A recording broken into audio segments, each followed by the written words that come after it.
श्री स्वामी समर्थ. प्रिय भक्तांनो, आज आपण पाहणार आहोत अशक्य ते शक्य करणारे स्वामी. ही स्वामी चरित्रामधील एक परम पवित्र कथा. भक्तांनो, स्वामी चरित्रामधील कथा ऐकणे ही एक प्रकारे स्वामींची सेवाच आहे. स्वामींची सेवा केल्याने जीवनामध्ये सुख, समाधान, शांती प्राप्त होते.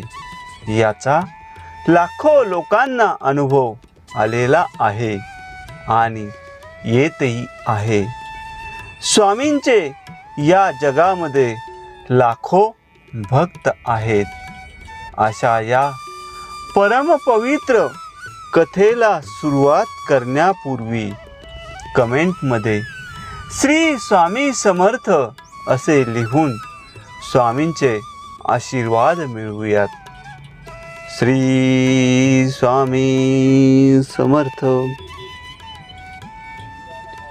मित्रांनो, भक्तांच्या मनात आलेली गोष्ट दुःसाध्य असली तरी महाराजांच्या कृपेने ती सुसाध्य होत असे. सोलापूर तालुक्यात बोरमणी नावाचे एक गाव आहे. तेथे गणपतराव म्हणून एक लिंगायत वाणी राहत असे. तो महाराजांचा भक्त होता. प्रत्येक पौर्णिमेस तो अक्कलकोट येथे महाराजांच्या दर्शनास येत असे. एका वर्षी गणपतरावाने काही कार्यासाठी त्या गावच्या कुलकर्ण्यांकडून 500 रुपये कर्ज म्हणून घेतले.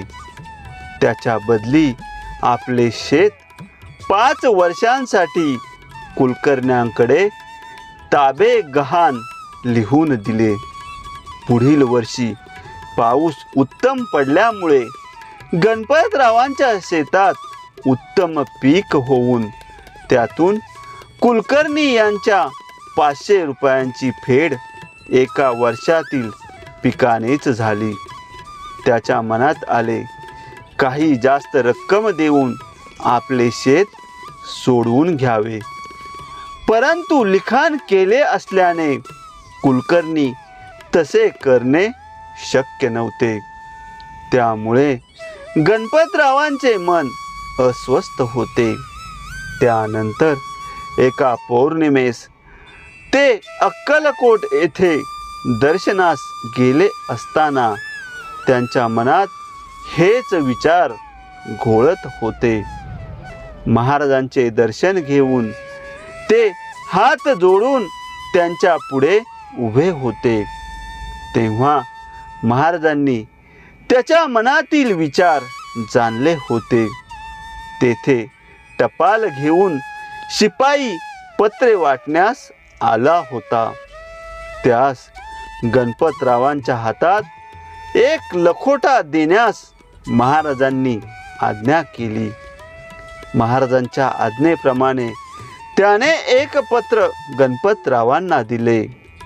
त्यानंतर भुजंगा नावाचा शिपाई तेथे उभा होता. त्याला गणपतरावांना साहेबांचा बंगला दाखव अशी आज्ञा महाराजांनी केली. गणपतरावास काही बोध होत नव्हता. सर्व जमलेले भक्त एकमेकांकडे पाहत होते. कुणालाच त्याचा अर्थ समजत नव्हता. शेवटी गणपतरावांना त्याचा उलगडा झाला. तो असा, साहेबांकडे जाऊन तू अर्ज करावा व तुझे शेत परत सोडवून घ्यावे असा त्याचा अर्थबोध झाला. त्यांनी मामलेदाराकडे जाऊन अर्ज दाखल केला. त्यानंतर साक्षीदार चौकशी सर्व पूर्ण होऊन मामलेदाराने शेताचा कब्जा गणपतरावांना दिला. अशा प्रकारे अशक्य कोटीतील घटना आपल्या भक्तासाठी महाराजांनी त्याचे मन जाणून शक्य करून दाखवली. प्राणी जरी भिन्न आत्मा तो अभिन्न, नसे कर्तृत्व त्यासी तो अतीत पाप पुण्य. अशा प्रकारे स्वामींची ही परम पवित्र कथा संपन्न झालेली आहे. भक्तांनो, पुढील परम पवित्र कथा ऐकण्यासाठी चॅनलला सबस्क्राईब करा आणि स्वामींचे आशीर्वाद मिळविण्यासाठी कमेंटमध्ये श्री स्वामी समर्थ असे लिहा.